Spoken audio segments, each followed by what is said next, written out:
दोस्तों नमस्कार।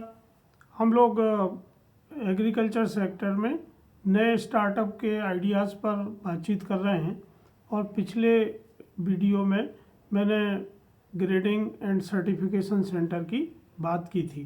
तो अगर आपने वो वीडियो नहीं देखा है तो वो आप देख सकते हैं।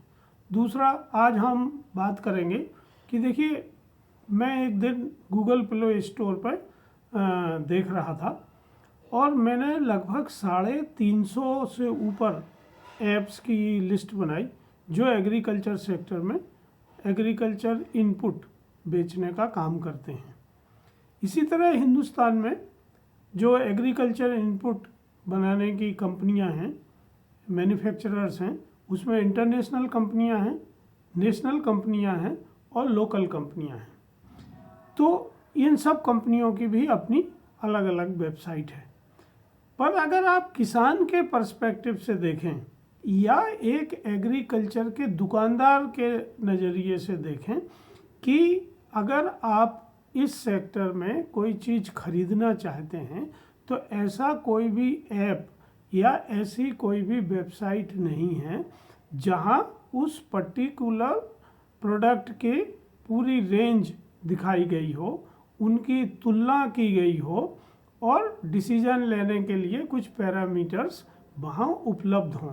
तो ये इंटरनेट के या ऐप के एरिया में या वेबसाइट के क्षेत्र में एक बहुत बड़ा गैप है। मैं आपको एक उदाहरण से समझाता हूँ। मान लीजिए मैं एक किसान हूँ या मैं एक ऐसा व्यापारी हूँ जिसके क्षेत्र में टमाटर की खेती होती है। अब मुझे टमाटर के बीज बेचने का व्यवसाय करना है, तो मैं कौन से बीज अपने यहाँ रखूं या मैं कौन सा बीज अपने खेत में बोऊं।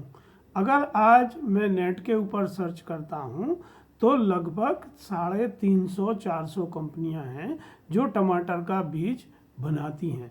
उनकी अलग अलग शेप है, साइज है, कलर है, उनकी सेल्फ लाइफ अलग है, उनकी प्रोडक्टिविटी अलग है।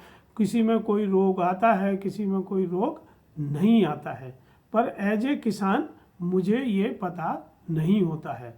तो जो कंपनी मेरे क्षेत्र में अच्छी मार्केटिंग करती है उसका प्रोडक्ट वहाँ पॉपुलर हो जाता है, और जो कंपनी वहाँ मार्केटिंग नहीं कर पाती है, चाहे उसका प्रोडक्ट उससे अच्छा हो, तो वो पॉपुलर नहीं होता है। और किसान हमेशा, आप देखेंगे किसानों के बहुत सारे यूट्यूब पे चैनल हैं जो ट्रायल एंड एरर करके सीड सिलेक्शन करते हैं।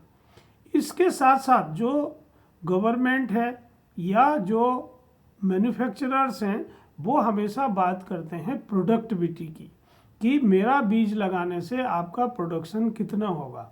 कोई भी मैन्युफैक्चरर या कोई भी वेबसाइट या कोई भी सर्विस प्रदाता ये बात नहीं करता कि इसमें रिटर्न ऑन इन्वेस्टमेंट कितना है, आरओआई कितना है।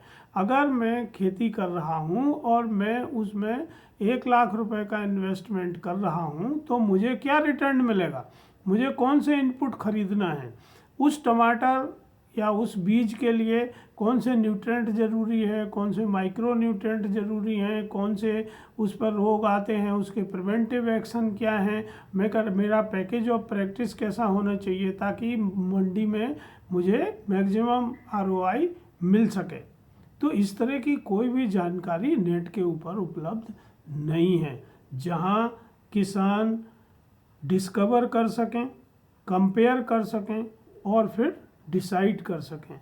तो हमारे जो साथी स्टार्टअप में आना चाहते हैं और वो tech based agri tech startup बनाना चाहते हैं, तो उनको इस तरह की एक ये अपॉर्चुनिटी है, ये बहुत बड़ा गैप आज की तारीख में है जहां हम एक टेक बेस्ड स्टार्टअप बना सकते हैं, जहां एक वर्चुअल एग्रीकल्चर के इनपुट का बाज़ार क्रिएट हो और जहां लोग डिस्कवर करें, जहां लोग कंपेयर करें और डिसाइड कर सकें। तो वो किसानों के हित में और ख़ास तौर से जो एग्रीकल्चर मार्केटिंग का काम कर रहे हैं उन लोगों के हित में बहुत अच्छा होगा। साथ ही साथ ऐसी कंपनियां जिनके पास बहुत ज़्यादा मार्केटिंग का पैसा नहीं होता है और वो बहुत बड़ी टीम लगा के ग्रामीण क्षेत्र में मार्केटिंग नहीं कर पाते हैं, उनके लिए भी ये प्लेटफार्म एक बहुत अच्छी अपॉर्चुनिटी हो सकता है। नहीं तो क्या हो रहा है कि बहुत अच्छा बीज होने के बावजूद भी, बहुत अच्छा प्रोडक्ट होने के बावजूद भी वो सभी को पता नहीं होता है। तो जो दिखता है वो ही बिकता है।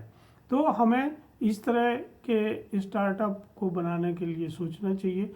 अगर आप इस आइडिया पे काम करना चाहते हैं तो आप मुझसे संपर्क कर सकते हैं डिटेल जानने के लिए। नमस्कार, धन्यवाद।